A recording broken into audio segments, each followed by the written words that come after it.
2009 शिक्षा का अधिकार अधिनियम मुफ्त और अनिवार्य शिक्षा 6 से 14 आयु वर्ग के हर बच्चे का मौलिक अधिकार बना देता है।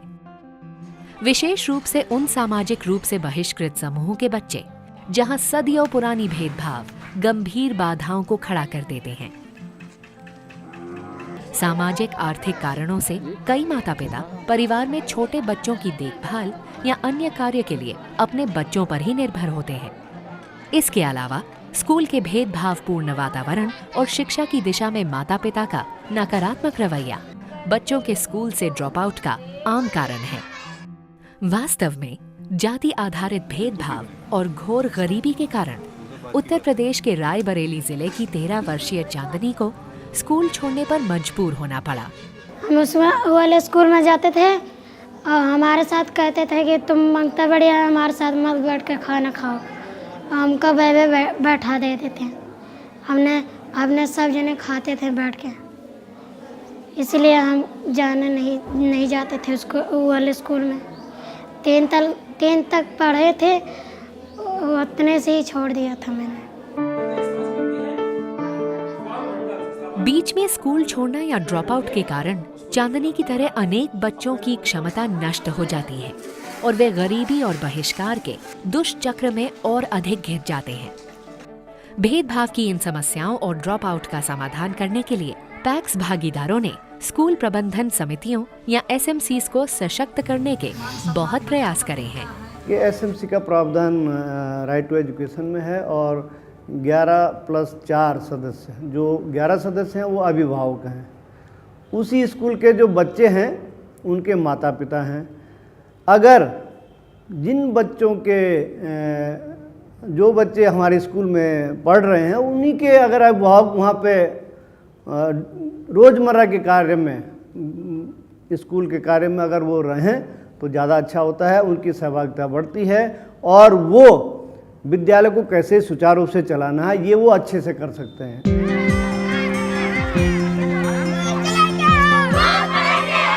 अनुपस्थिति और स्कूल छोड़ने की दर को कम करने के लिए उत्तर प्रदेश में पैक्स के सहयोगियों ने एसएमसीज और राज्य सरकार के साथ मिलकर सर्व शिक्षा अभियान के तहत सरकार की सभी के लिए शिक्षा कार्यक्रम और बैक टू स्कूल जैसे विशेष कार्यक्रमों और नामांकन ड्राइव में भाग लिया और खास योगदान दिया है।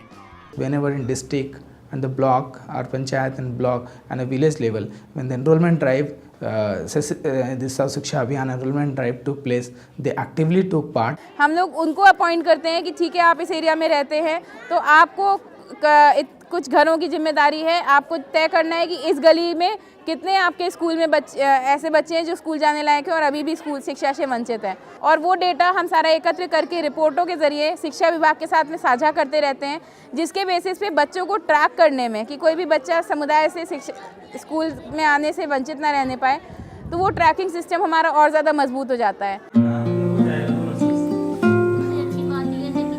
पैक्स के द्वारा समर्थित चांदनी के गांव में स्कूल प्रबंधन समिति सरकार के बैक टू स्कूल अभियान को सफल बनाने के लिए मेहनत कर रही है। जन्नतुल निसा 7 बच्चों की मां और एक एसएमसी सदस्य हैं। उन्होंने खुद घर घर जाकर स्कूल में चल रही नामांकन ड्राइव और शिक्षा के महत्व के बारे में माता पिता को जागरूक किया।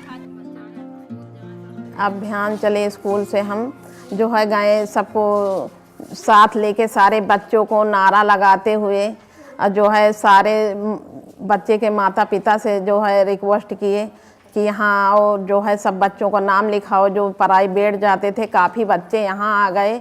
हमारे जाने से काफ़ी बदलाव हुआ। नामांकन अभियान के अलावा जन्नतुल निसा के एसएमसी ने स्कूल के भीतर मौजूदा भेदभाव को भी संबोधित किया और ये सुनिश्चित किया कि सभी नामांकित बच्चों को किताबें, वर्दी और मध्याह्न भोजन जो उनके अधिकार हैं, वे प्रावधान किए जा रहे हैं। यह इस सराहनीय काम की वजह से है कि आज चांदनी स्कूल में वापस आ गई है और उसे भरोसा है कि स्कूल अब एक समावेशी जगह है जहां वह अध्ययन, खाना और खेलना गरिमा और आत्मविश्वास के साथ कर सकती है। इस तरह की सशक्त एसएमएससियों के एक मजबूत नेटवर्क के साथ पैक्स को उम्मीद है कि सार्वभौमिक भेदभाव से मुक्त गुणवत्ता की शिक्षा जल्द ही उन सभी समुदायों में जहां पैक्स सक्रिय है वहां एक वास्तविकता बन जाएगी और सभी बच्चों के अडिग अधिकार के रूप में उपलब्ध की जाएगी।